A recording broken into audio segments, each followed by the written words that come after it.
Welcome to In My Opinion 4, Dragon Age Inquisition.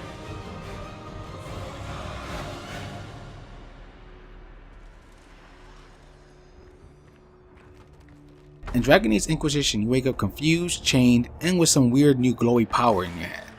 You find that you're accused of blowing up a building, killing everyone, including the Divine, who was trying to make peace with the Mages and Templars. There's also a small detail that just opened up a giant hole in the sky that's opening tears everywhere, releasing demons.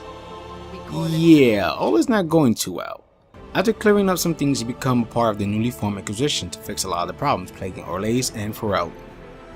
This runs from playing political games, taking down demons, trying to fix the Mage and Templar relations, finding out the meaning of your glowy hand powers, and more. Things have gotten so bad that we got people knocking out nuns. The main plot from beginning to end is rather entertaining, with some really great moments that make you feel like you're part of something bigger. However, the main baddie of the game kinda fell flat for me. He may look imitating, but he just felt there, and didn't really leave much of an impact. The cast is pretty diverse. You will see some old favorites like Varric and Liliana, with some new faces like Solace and Vivian. Everyone stands out with their own personalities and views on certain situations. This of course creates friction between some characters, which provides some entertaining banter between them. I enjoyed my journey with these companions.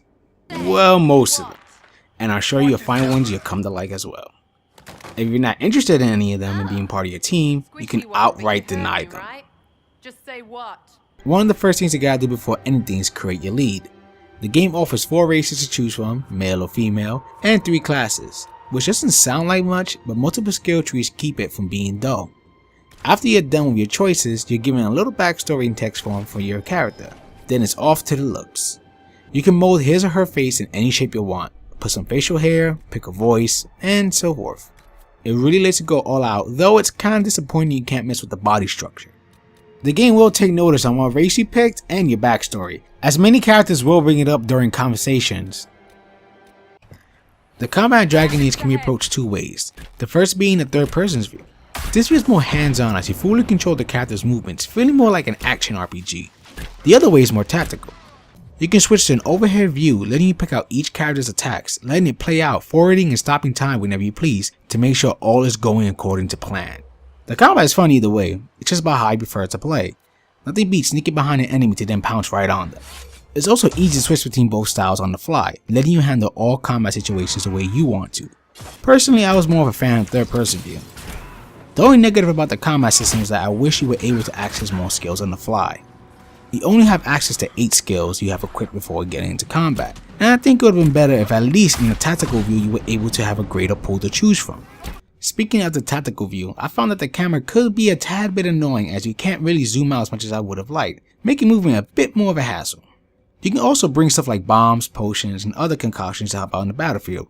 Though, to be honest, on the normal difficulty, besides the health potions, I didn't really need to use anything else besides the skills you already have. However, you can always up the difficulty anytime if you want more of a challenge.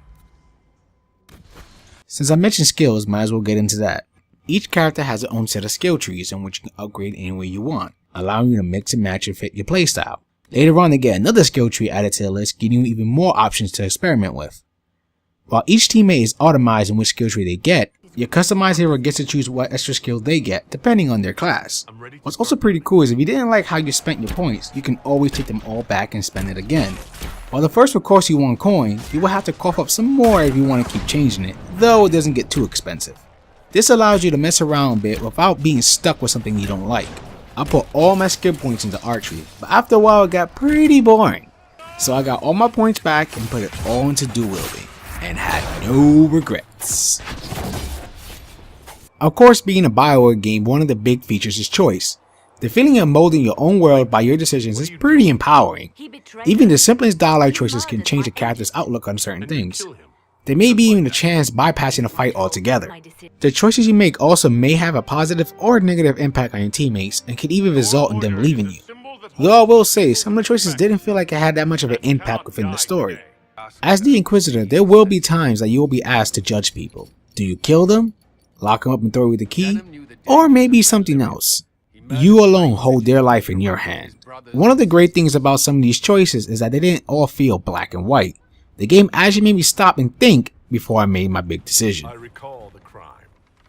It won't go unpunished. Your home base is where you plan out your next move, interact with everyone, and much more.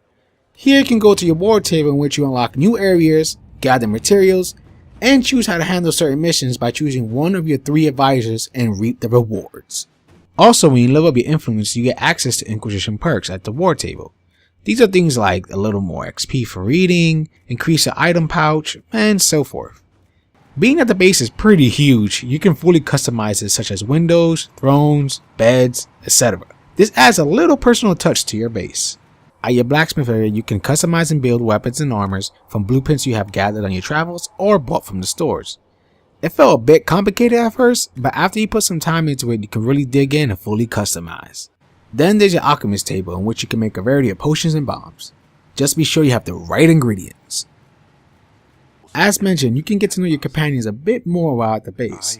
You find out more about their past, what they've been up to, and more about their personalities and beliefs. Some of them even give callbacks to previous characters. You can even flirt with some of them, and if you're the right gender and race, you can enter a romantic relationship. After a certain point, you unlock character-specific side quests. This lets you build your relationship even more, and allows you to make some choices, letting them see what kind of leader you are. Talking and getting to know your companions was actually really enjoyable, as I found the majority of them rather interesting. It's been ages since I've played a game of Wicked Grace.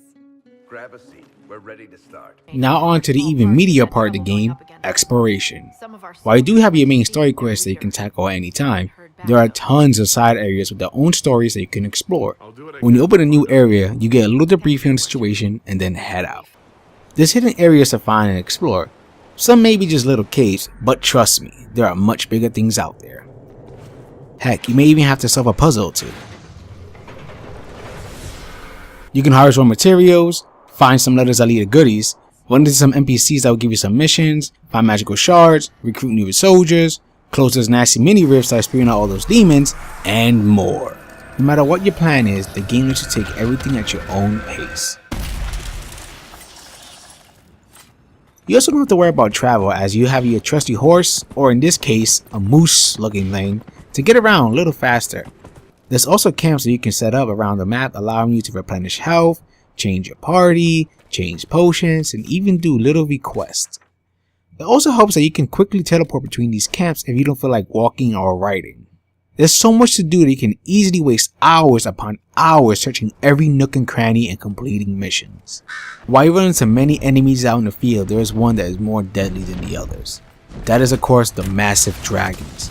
These beasts are tough to take down and will punish you if you're ill prepared, but the feeling you get after killing one is just awesome.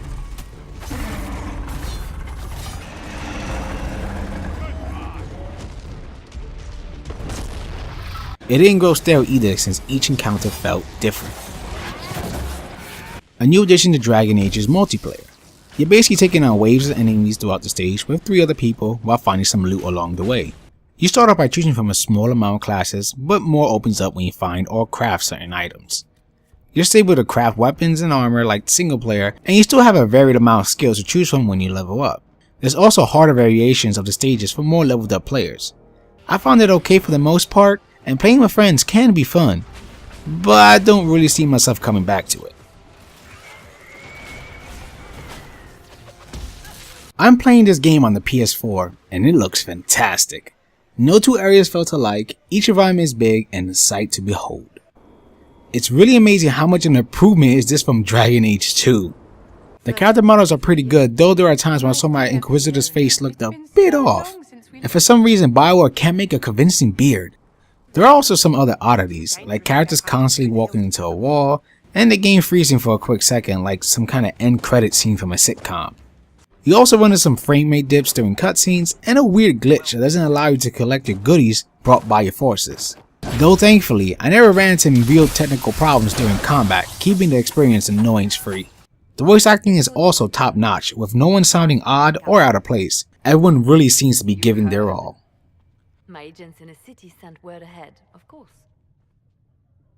It's a shame the Templars have abandoned their senses as well as the capital. Even with its technical hiccups and a meh main villain, Dragon Age Inquisition was a great experience. With a fun combat system, a likable cast, companion quests, secret locations, side quests, and more. There is so much to see and do. I spent over 100 hours on my journey, and I still didn't complete everything 100%. I felt like this game was Bioware going, "Our bad for Dragon Age 2, here you go," and they delivered. One thing I did forget to mention was that you can go to the Dragon's Keep online to make some choices from the previous Dragon Age games before heading into this one. I hope you enjoyed my thoughts on this game, and for gamer's sake, keep gaming.